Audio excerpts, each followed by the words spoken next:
नमस्कार दर्शकों, आप सभी का बहुत बहुत स्वागत है हिंद किसान में। और आज का दिन बहुत महत्वपूर्ण है और हिंद किसान में हम हमेशा से इतने महीनों से इसको ट्रैक करते आ रहे हैं। जो ये किसान आंदोलन चल रहा है, 3 कृषि कानूनों का जो विरोध हो रहा है और एमएसपी यानी मिनिमम सपोर्ट प्राइस को कानूनी जामा पहनाया जाए। वैसे तो काफी समय से इसका विरोध हो रहा है, मगर जो बॉर्डर्स हैं, दिल्ली के बॉर्डर्स पर किसान पिछले 4 महीनों से डटे हुए हैं।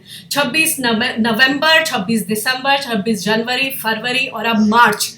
तो ये जो एक लंबा सफर तय किया है किसानों ने, किसान भाइयों बहनों ने, इसको एक अब जन क्रांति का भी नाम दिया जा रहा है। आज हम समझते हैं, हमारे साथ 2 मेहमान हैं। हमारे साथ हैं कविता कुरुगंती जी, जो कि फार्म एक्टिविस्ट हैं, alliance for sustainable and holistic agriculture Asha से।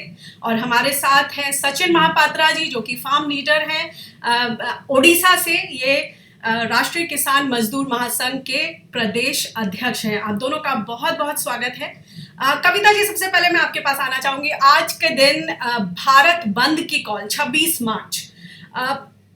इस वक्त अगर मैं बात करूं तो तमाम जगहों से इस तरह की खबरें आ रही हैं कि जो किसान नेता हैं, जो एक पीसफुल शांतिपूर्ण तरीके से अपनी आवाज बुलंद कर रहे हैं, विरोध कर रहे हैं, ये जो कानून उनके हिसाब से उनको लग रहा है कि हम पर थोपे गए हैं सरकार की तरफ से, उसको एक तरह से क्या घबराहट है। क्योंकि जगह जगह से इस तरह की खबरें आ रही हैं। अहमदाबाद से जो भारतीय किसान यूनियन के राष्ट्रीय महासचिव हैं युद्धवीर सिंह जी को पुलिस ने गिरफ्तार कर लिया।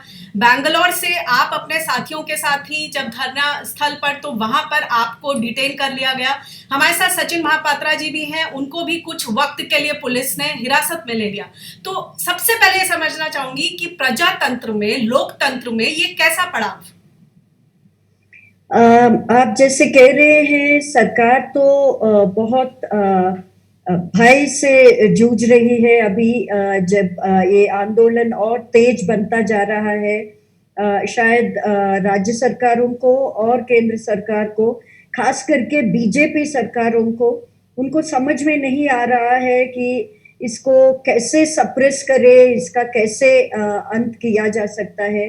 और इस संदर्भ में उनका रिएक्शन भी बहुत असंवैधानिक और बहुत इलीगल बनता जा रहा है। जैसे आज हमको बेंगलुरु में जब डिटेन किया गया था और पिकअप किया गया था, वहाँ का पुलिस तो महिला पुलिस सिविल ड्रेस में, वो खुद आंदोलनकारी बन के वहाँ टाउन हॉल पे वो असेंबल हुए थे। और हमारे वहाँ पहुँचते ही हमको ये सिविल ड्रेस वाले पुलिस ने ही उठा के पुलिस वैन में बिठा दिया और वो लेके गए थे हमको डिटेन करने के लिए।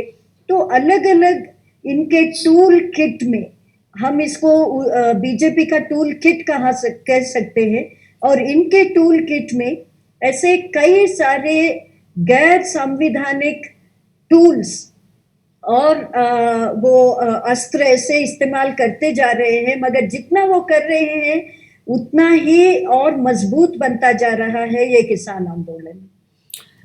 सचिन जी, जितना वो इस तरह के काम दमनकारी तरीके इस्तेमाल कर रहे हैं, उतना ही ज्यादा ये बढ़ता जा रहा है और ज्यादा स्ट्रांग होता जा रहा है। और कहीं ना कहीं आपको लगता है कि एक्सपोज भी होते जा रहे हैं। क्या कहेंगे आप? आपके किस तरह के अनुभव रहे? जी बिल्कुल। पहले तो मैं आप सभी का आभारी हूँ। उड़ीसा का आवाज आपने देशवासियों को जो माध्यम दिया है, कविता जी को मैं बहुत बहुत धन्यवाद। तो ये हमारे सीनियर लीडर है। हम लोग बैठ के दिल्ली के विभिन्न बॉर्डर में हम लोग कैसे आगे लेने के लिए बातचीत करते रहते हैं। सबसे महत्वपूर्ण बात मैं ये कहना चाहता हूँ कि उड़ीसा का जो आंदोलन है अभी तेज हो रहा है धीरे धीरे। अभी भी कुछ दिन पहले राकेश टिकायत जी भी आए थे, गुरनाम चौधरी जी आए थे, रजबल सिंह जी भी आए थे। चंडीखोल में एक बड़ा महापंचायत भी हुआ और सारे किसान अभी धीरे धीरे, अभी जो बोल रहे थे कि ये पंजाब, हरियाणा और उत्तर प्रदेश का आंदोलन था, अभी ये भूल मतलब ये सरकार का जो मंशा था, अभी धीरे धीरे लोगों को दिमाग में आ रहा है कि ये केवल आंदोलन मतलब उत्तर भारत की नहीं है, अभी देश में रहने वाले हर एक किसान की है। क्योंकि ये जमीन और जमीर की लड़ाई हो चुकी है। अगर हमारी अस्तित्व रहेगा तो किसान बचेगा। क्योंकि अस्तित्व को मिटाने के लिए बीजेपी सरकार बिल्कुल लगे हुए थे कि आज देखिए हम किस तरह से गणतंत्र देश में, हम गणतंत्र के माध्यम से शांतिपूर्ण भाव से हम प्रोटेस्ट कर रहे हैं। जो हमारे अधिकार है, जो बिल हमसे नहीं चाहिए वो बिल हमारे ऊपर थोप रहा है सरकार, हम इसको विरोध करें कि हम इस बिल को नहीं चाहिए। इसीलिए भारत बंद का जो आंदोलन सारा देश में बुला गया है उसको हम सफल करने के लिए हमारे राज्य में हर जिला में इसको बंद करने का कोशिश किसान के संगठन कर रहे थे। पर ये जो सरकार का जो पुलिस है इन्होंने बिल्कुल बलपूर्वक हम लोग को डिटेन कर लिया, अरेस्ट कर लिया। वो कुछ समय के लिए 2-3 घंटे के लिए हमको उन्होंने जेल में भी डाल दिया, थाना में रखा। तो मैं एक महत्वपूर्ण बात ये कहना चाहता हूँ कि उड़ीसा का जो किसान है उनका हालत अभी बहुत खराब है, क्योंकि 10 एकड़ जमीन रहने वाला किसान हमारे यहाँ का, उनका बेटा दादन कटने के लिए बाहर जा रहा है, चप्पल खरीदने के लिए भी उसका औकात नहीं, इस हालात में पहुंच गया है किसान। क्योंकि यहाँ का जो किसान है अभी एमएसपी में उसका सामान बेच नहीं पा रहा है।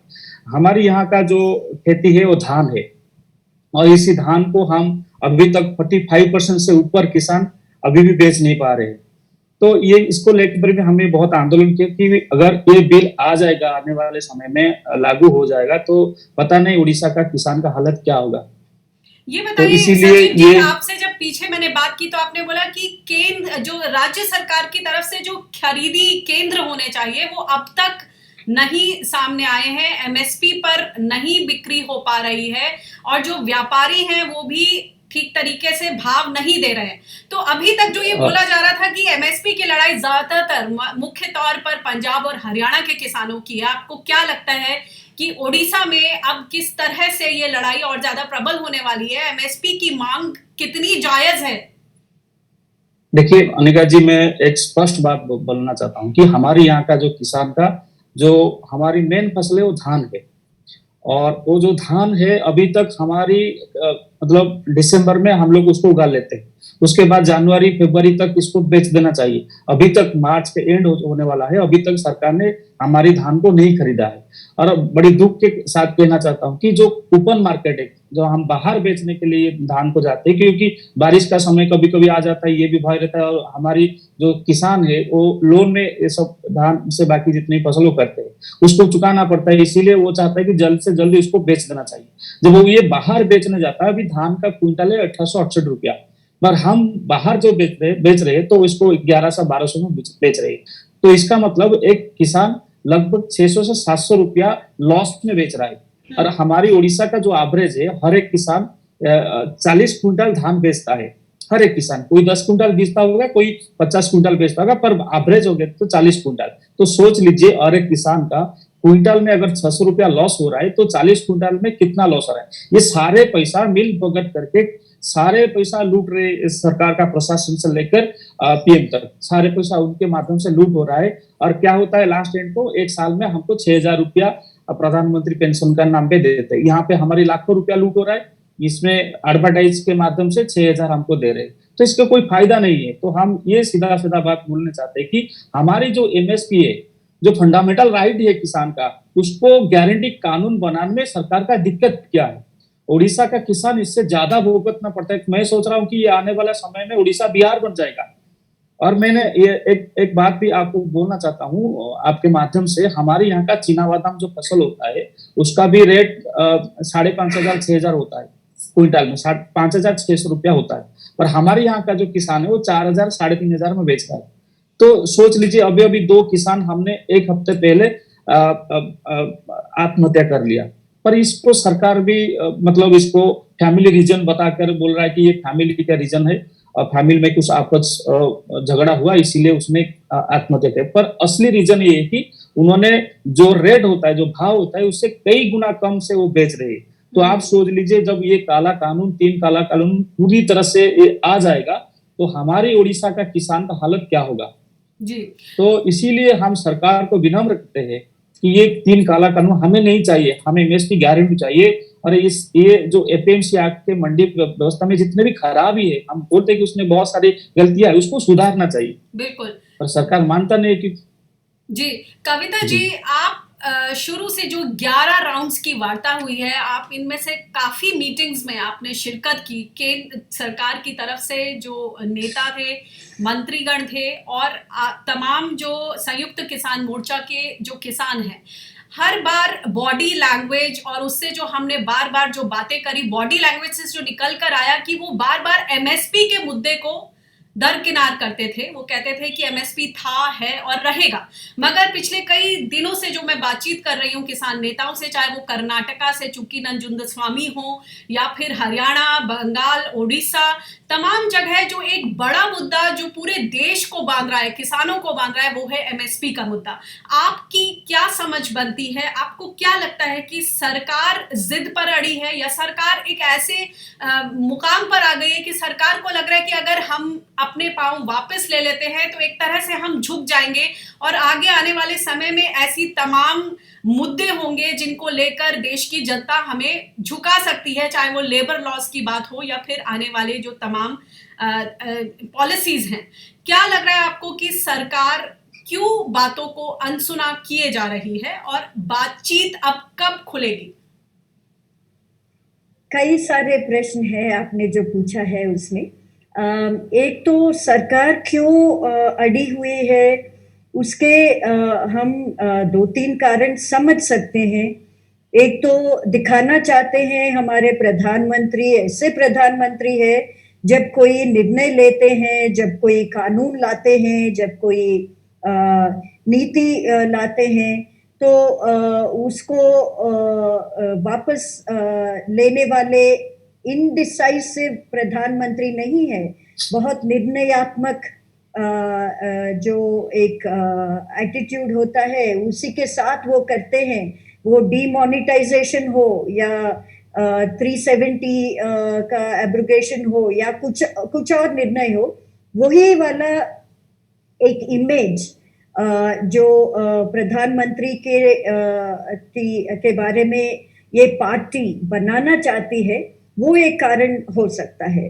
दूसरा है कि सचमुच में जो कंपनियां इन कानूनों से वो जो मुनाफा कमाने वाले हैं, फायदा उठाने वाले हैं, उनकी तो दबाव सरकार पे जरूर रहेगी। और हम जानते हैं कि पार्टियों को कौन पैसे देते हैं और किन की वजह से पार्टियां जीत के सरकारें बनाती है। और तीसरा कारण ये हो सकता है कि जो सरकार को सलाह देते हैं, खास करके मैक्रो इकोनॉमी को लेके, आर्थिक व्यवस्था कैसे होना चाहिए का जो सलाहकार जो होते हैं, शायद वो बहुत दबाव डाल रहे हैं कि नहीं, रिफॉर्म्स का एजेंडा जो है वही डीरेल हो जाएगा अगर आप इन कृषि कानूनों को वापस लेने की अगर आप मान जाएंगे उस बात पे।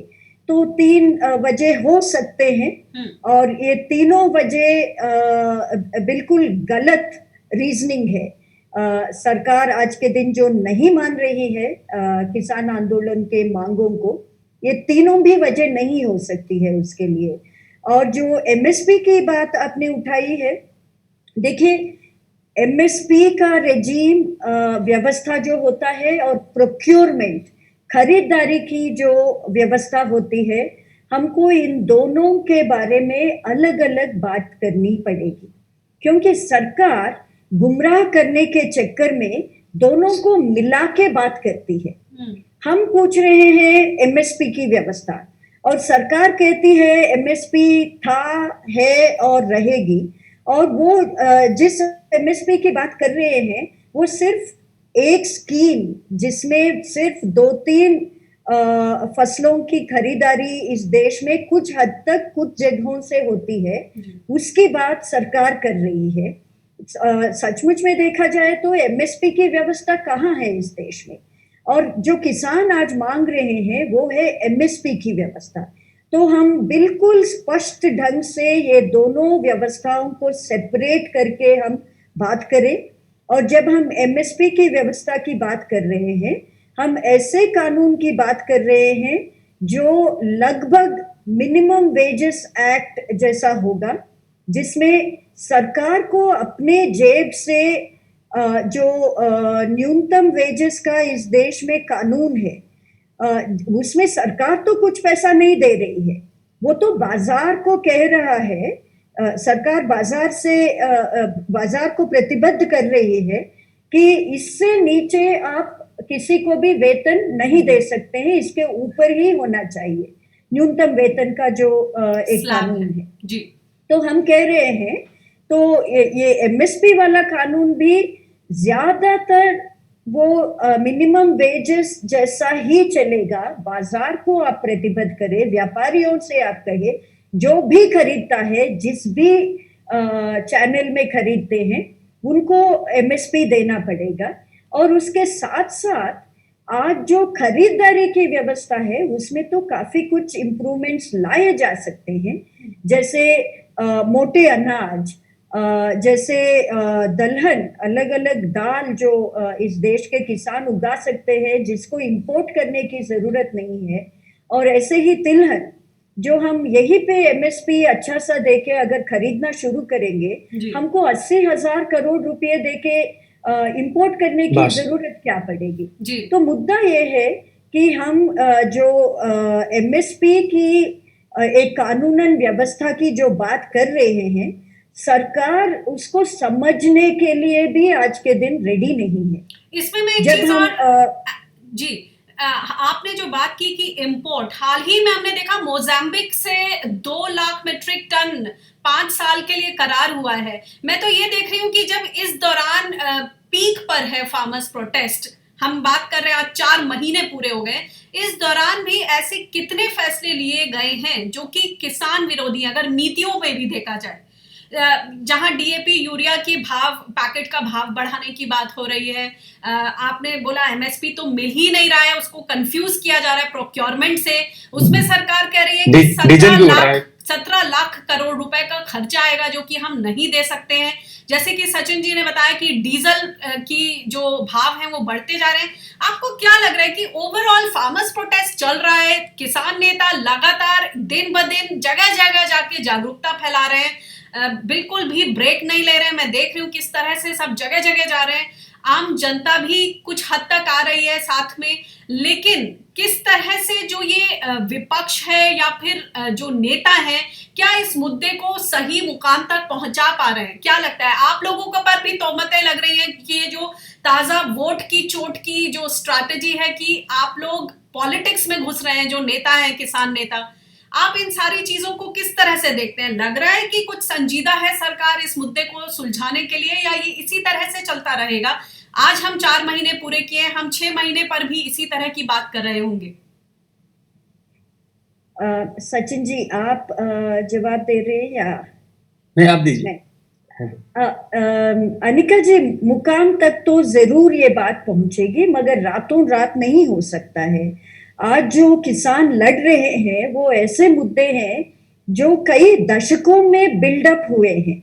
ऐसा नहीं है कि ये 3 कानून तो ठीक बात है कि कोविड में अचानक लाया गया था, वो सब हुआ है, मगर जो रिफॉर्म्स की दिशा जो है और जो किसान विरोधी नीतियां जो आपने जैसे कहा, बिल्कुल अलग अलग नीतियां जो अपनाते गए हैं अलग अलग सरकारें, ये तो दशकों से चलते आ रहा है। मगर आज के दिन अगर आप देखेंगे, किसान जिस ढंग से विरोध कर रहे हैं, सरकार को झुकना पड़ रहा है। किस और नीति में इस मोदी सरकार ने कम से कम इतना तो माना कि हम इन कानूनों को सस्पेंड करेंगे। खैर, हम नहीं मान रहे हैं कि सस्पेंशन एक समाधान इस स्थिति का हो सकता है, मगर इतना तक भी सरकारों ने इसके पहले नहीं माना था। आज आप अगर देखेंगे किस और मुद्दे पे बीजेपी हेडक्वार्टर्स में बीजेपी का अध्यक्ष और अमित शाह जी और बाकी तमाम मंत्रीगण और एमपीज, एमएलएज, बाकी लोग मिलके 4-4 घंटे जब चर्चा करते हैं कि जमीनी स्तर पे क्या हो रहा है, क्या क्या खिसक रहा है अपने हाथों से, तो किसी और मुद्दे पे उन्होंने नहीं किया है। इतना विरोध जो हरियाणा के मंत्रियों को झेलना पड़ रहा है, उत्तर प्रदेश के मंत्रियों को झेलना पड़ रहा है, मैं सोचती हूँ हम सही दिशा में है। सरकार तो बिल्कुल डरी हुई है और सोच समझ के तो थोड़े कदम उनको उठाना ही पड़ रहा है। आप अगर देखेंगे 2-3 बिल्स जो लिस्टेड थे पार्लियामेंट में, इस बार उसको लाने में सरकार ने हिचकिचाया है। तो थोड़ा बहुत तो दबाव है, थोड़ा बहुत तो मनमानी कर रहे हैं, मगर ये आंदोलन तो अपने मुकाम पे जरूर पहुंचेगा और हम अपने जो डिमांड्स है वो भी हासिल करेंगे। उसके साथ साथ हम बहुत कुछ और ऑलरेडी प्राप्त कर चुके हैं। जी इस देश के किसानों को बहुत ज्यादा हिम्मत मिली है कि मिलके लड़ेंगे तो जरूर कुछ हासिल करेंगे, और एक ऐतिहासिक लड़ाई आज हो रही है। और ये कॉन्फिडेंस तो और भविष्य में जो लड़ाइयाँ होंगे, आंदोलन होंगे, उसके लिए तो ताकत देगी। बिल्कुल। तो बहुत कुछ और करने को बाकी है, मगर हासिल भी हो जी, रहा है। बहुत कुछ बाकी है। सचिन जी, ये बताएं कि जिस तरह से कविता जी ने बोला कि एक बड़ा जो इस अचीवमेंट रहा कि जो कृषि प्रधान देश जरूर है, मगर कृषि की बातें कहाँ होती थी इस देश में। जब से ये कृषि आंदोलन शुरू हुआ है, मुझे लगता है जन आंदोलन भी बोला जा सकता है, और लोग कम से कम, चाहे पूरी बात समझ पा रहे हैं या नहीं, कम से कम इसके बारे में जिक्र जरूर कर रहे हैं, समझने की कोशिश कर रहे हैं।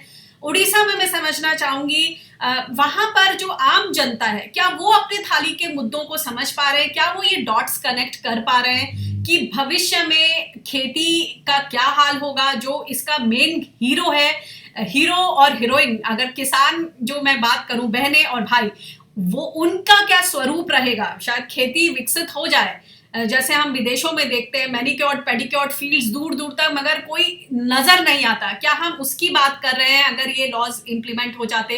क्योंकि अभी इनको सस्पेंड किया हुआ है। आम जनता को क्या समझ में आ रहा है? क्या उनको ये किसानी के मुद्दों के पर्सपेक्टिव से देख रहे हैं, या फिर उन्हें लग रहा है कि हमारी भी थाली पर असर पड़ेगा कहीं ना कहीं? देखिए अनिका जी, 1947 के बाद अगर किसान ने कभी खुल के बोला है तो आज ये बोला है, और सारे किसान एकजुट हो रहे हैं। और इससे बड़ी बात शायद देश में और कुछ नहीं है। अनजाने में मोदी जी ने बहुत अच्छे काम कर दिया कि किसान समाज को एक करने के लिए तीनों काला कानून लाया है। ये तो बड़ी बात है। हम लोग के अंदर एक जागरूक धीरे धीरे जाग रहा है, ना कि तुरंत हो गया। धीरे धीरे ये आंदोलन होने के लिए बहुत समय लगा। हम सभी को, जितने भी सारे साथी है, बहुत परिश्रम कर रहे, दिन रात एक करके, कैसे किसान के पास एक आवाज जाए, मैसेज जाए, सब लोग जागरूक है। देखिए अभी धीरे धीरे केवल हरियाणा पंजाब में था, अभी यूपी में आ गया है, मध्य प्रदेश में, उड़ीसा में, हर जगह में भीड़ आ रहा है। धीरे धीरे आप देखेंगे वेस्ट बंगाल भी हमारे कितने कार्यक्रम हुआ, सब जगह में किसानों ने पूरा डट के बोल रहे कि हम बीजेपी सरकार को तुरंत इस गद्दी से निपटेंगे। क्योंकि ये बात बीजेपी का नहीं, ये जो व्यवस्था है, ये जो सिस्टम ला गया है, ये सिस्टम आने वाले समय में किसान का शोषण करेगा। ये किसान ने समझ गया है। तो आने वाले समय में उड़ीसा का जो भागीदारी होगा, निश्चित तरफ से एक बहुत बड़ा भूमिका रहेगा कि उड़ीसा का जो किसान है, मैं कुछ दिन पहले नवरंगपुर जिला होगा, जो एक माओवादी एरिया है, बहुत पिछड़ा एरिया है, वहां पे भी हमारे 10,000 का भीड़ हुआ था। उससे ऊपर लोग आए थे, और मतलब उनके पैर में चप्पल नहीं था, फिर भी उन्होंने पैदल मार्च करके इन्होंने उनका आवाज उठाया। कलेक्टर ऑफिस में वहां पे जाकर भी हमने आवाज उठाई। और कहीं ना कहीं ये एक विश्वास हमारे अंदर जागरूक करता है कि अगर हमारी किसान धीरे धीरे जागरूक हो रहा है, कहीं ना कहीं ये जो हमारी देश की जितने भी किसान नेता है, उनको भी अंदर एक विश्वास दे रहे हैं कि आप आगे जाइए, आगे बढ़िए। और सबसे बड़ी बात है कि हम जितने भी आंदोलन किए हैं, गोलटेबल बैठक में जाकर फेल हो जाता है, पर इस बार किसान ने गोलटेबल बैठक में जीत रहा है, और 11 बार किसान जीत रहा है सरकार से, और सरकार पीछे है। इसीलिए तो वो कहता है कि हम आतंकवादी है, नक्सलवादी है, माओवादी है, हम खलिस्तानी है। कभी कभी ये बोलता है कि ये आंदोलन का जीबी है, रूप जीबी है। कितने कितने बार हमारे ऊपर इल्जाम लगा रहे। कहीं ना कहीं ये दिखाता है कि किसान की जो डर है अभी सरकार के दिल में बैठ गया है। ये आने वाले समय में किसान का जीत होगा। जो सपना भगत सिंह ने देखा, सुभाष चंद्र बोस ने देखे थे, ये सपने आने वाले समय में किसान ही इसको पूरा तरह से संपूर्ण करेगा, और सारे व्यवस्था किसान के हाथ में होगा। ये शुरुआत है अभी, और ये शुरुआत समय लगेगा, धीरे धीरे समय लगेगा। ये समय में हम एकजुट होकर किस तरह से इस जो हिटलर शासन, तानाशाही शासन, पूंजीवादी शासन ये बीजेपी सरकार ने चला रहा है, इसको किस तरह से हम निपटेंगे। सारे जितने भी हमारे सीनियर नेता है, इनको अच्छी तरह से मालूम है ना, ये कहीं पे कट रहे, ना दबे रहे, ना कहीं बिक रहे। पूरी तरह से आंदोलन को एक नया दिशा देकर जा रहे हैं, और आने वाले समय में हमारी जीत होगा, उड़ीसा का किसान का जीत होगा, सारा भारतवर्ष के किसान का जीत होगा। कविता जी, आपसे आखिरी सवाल, यही चीज मैं आपसे पूछना चाहती हूँ। आपने टूल किट शब्द का भी इस्तेमाल किया था कि सरकार की तरफ से कि ये टूल किट है। बैंगलोर में आप थी, बैंगलोर की क्लाइमेट एक्टिविस्ट दिशा रवि के साथ हम सब ने सुना है और देखा है, तस्वीरें देखी, उन्हें किस तरह से डिटेन किया गया। आज की तारीख में वहां के लोगों के मन में अभी भी दिशा रवि को लेकर क्या क्या परसेप्शन है? क्योंकि जो मिडिल क्लास है उनको भी जागरूक करने की जरूरत है। कुछ ऐसा होता चला आ रहा है कि कुछ लोग डिटेन होते हैं और जो डैमेजेस हैं वो हो जाते हैं, एक परसेप्शन की वजह से, जो नैरेटिव बनता है उसकी वजह से वो डैमेजेस हो जाते हैं हमेशा के लिए। लोग जो लेटेस्ट है उससे अपडेटेड नहीं होते और वही उनके जहन में बैठी रहती है कि इस तरह का टूल किट कंट्रोवर्सी हुई और क्या क्या हुआ, उसके तार कहाँ जुड़े हुए थे, तमाम चीजें। आप इसको किस तरह से देखती हैं? और आज की तारीख में जो आम जनता है, मैं फिर से वही सवाल करूंगी कि आम जनता के मन में इन बातों को लेकर किस तरह की क्लैरिटी है? मैं सभी आम जनता की तरफ से बात नहीं कर सकती हूँ, मगर मेरे परिवार में, मेरे फ्रेंड्स में, मैं तो रेगुलर मिडिल क्लास बैकग्राउंड से आती हूँ, एक अर्बन मिडिल क्लास बैकग्राउंड से। और मैं बार बार कहती हूँ, मैं किसानों के कार्य करता हूँ, मैं खुद किसान नहीं हूँ। और मैं देखती हूँ सरकार ने अपनी बेवकूफ़ी में और अपने एरोगेंस में, अपने घमंडी में इतने बड़े गलतियाँ की है। जैसे दिशा रवि का अरेस्ट की बात हो, एक टूल किट को इतना बढ़ा चढ़ा के उसको देशद्रोह का एक रूप देना, या वो जो गाजीपुर बॉर्डर पे या बाकी बॉर्डर्स पे जो किले उन्होंने रोड पे लगाया था, और पहले जब किसान आ रहे थे दिल्ली की तरफ, जो बड़े बड़े ट्रेंचेस जो सरकार ने खोदा था, तो कुल मिला के सरकार ने जो लोगों के मन में जो विजुअल्स छोड़ दिया है, जो अपने ही जनता के खिलाफ एक युद्ध छेड़ा है एक सरकार ने, एक इलेक्टेड सरकार ने, वो भी इस देश के अन्नदाताओं के खिलाफ, जो अन्नदाता हम सबको जिंदा रख रहे हैं। मुझे लगता है बहुत सारे मिडिल क्लास लोगों के अंदर भी, जो शायद सड़कों पे कभी नहीं उतरेंगे, मगर उनके मन में इस पूरे आंदोलन के प्रति काफी संवेदनशीलता है, काफी सपोर्ट है। अगर नहीं होता तो अब तक जो पब्लिक डिबेट इस देश का, जो mainly urban middle class media के लोग ही शेप देते हैं पब्लिक डिबेट्स का, किसी और दिशा में चला गया होगा। अभी तक वो नहीं हुआ है। उसका ये संकेत यही है कि the government has made huge mistakes, और वो एक तरफ सरकार की मूर्खता है, और दूसरी तरफ सचमुच में किसानों की सत्याग्रह है। इनकी सत्याग्रह है, ये जो यहाँ लड़ रहे हैं, ये सच्चाई वाली बात है। ये अपने कष्ट का, जो मेहनत का फल चाहते हैं, सही दाम चाहते हैं। इसमें कोई बेईमानी की कोई बात नहीं है। और ये लोग हैं इस देश को जो एक संप्रभुता दे रहे हैं, उन्हीं लोगों को हम दबा रहे हैं। ये नामंजूर है। ये कई लोगों के दिल में ये भावना है, और मुझे लगता है हम इसी रास्ते पे हमारी जीत होगी, और बहुत दिन और नहीं बचे हैं। ये अप्रैल के महीने के बाद कुछ न कुछ आर पार की बात इस आंदोलन का हो ही जाएगा।